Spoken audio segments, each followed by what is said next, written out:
सबसे पहले बात करते हैं पीएम मोदी की अगुवाई में हुई केंद्रीय कैबिनेट की बैठक के साथ, जिसमें 39,290 करोड़ रुपए के 6 अहम प्रोजेक्ट्स को मंजूरी मिली है। देखिए रिपोर्ट। आज माननीय प्रधानमंत्री श्री नरेंद्र मोदी जी की अध्यक्षता में कैबिनेट में बहुत बड़े महत्वपूर्ण फैसले लिए गए हैं। 6 बड़े फैसले लिए गए हैं, जिसमें सबसे पहला फैसला है आज की जो वेस्ट एशिया क्राइसिस के कारण जो ATF एविएशन टर्बाइन फ्यूल उसका जो प्राइस बढ़ा है और उसका जो इम्पैक्ट आ रहा है एविएशन सेक्टर पे, उसको मिटिगेट करने के लिए 10,000 करोड़ रुपीस का एक ATF price stabilisation fund create किया गया।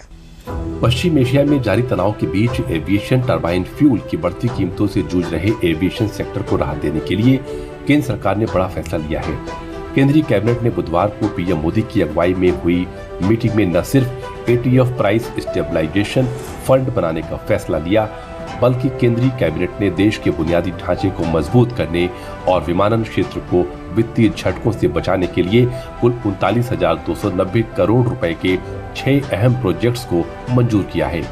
केंद्रीय कैबिनेट की बैठक में 39,290 करोड़ की लागत वाले 6 बड़े फैसले को मंजूरी दी गई। पहला, एविएशन टरबाइन फ्यूल यानी हवाई ईंधन की कीमतों को नियंत्रित रखने के लिए 10,000 करोड़ का फंड मंजूर किया गया। दूसरा, दिल्ली NCR में प्रदूषण कम करने के लिए 9,585 करोड़ की योजना को मंजूरी मिली। इसके तहत 2 साल के भीतर BS4 और उससे पुराने कॉमर्शियल ट्रकों और बसों को नए वाहनों BS4 या इलेक्ट्रिक वाहनों से बदला जाएगा। तीसरा, रामेश्वरम, कोणार्क और पारादीप को आपस में जोड़ने के लिए 8,301 करोड़ के कोस्टल हाईवे प्रोजेक्ट को मंजूरी। चौथा, बिहार के खगड़िया और पूर्णिया के बीच NH31 और NH231 के खंडों को 4 लेन राजमार्ग परियोजना को मंजूरी। पांचवा, तेलंगाना के वारंगल क्षेत्र में 2 प्रमुख राजमार्गों को 4 लेन बनाने की मंजूरी। छठा, मध्य प्रदेश के खरगोन क्षेत्र में NH347B के उन्नयन को मंजूरी दी गई है। दिल्ली के पोल्यूशन को रोकने के लिए लगातार कई स्टेप्स लिए जा रहे हैं। उन स्टेप्स में एक बहुत बड़ा निर्णय लिया गया कि जो 40% कंट्रीब्यूशन है पार्टिकुलेट मटेरियल का, वो ट्रांसपोर्टेशन सेक्टर के कारण आता है, और उस ट्रांसपोर्टेशन में जो सबसे बड़ा कंट्रीब्यूटर है हेवी ट्रक्स और बसेस, उनको रिप्लेस करने का, पुरानी ट्रकों और बसों को रिप्लेस करने का इसमें फैसला लिया गया है।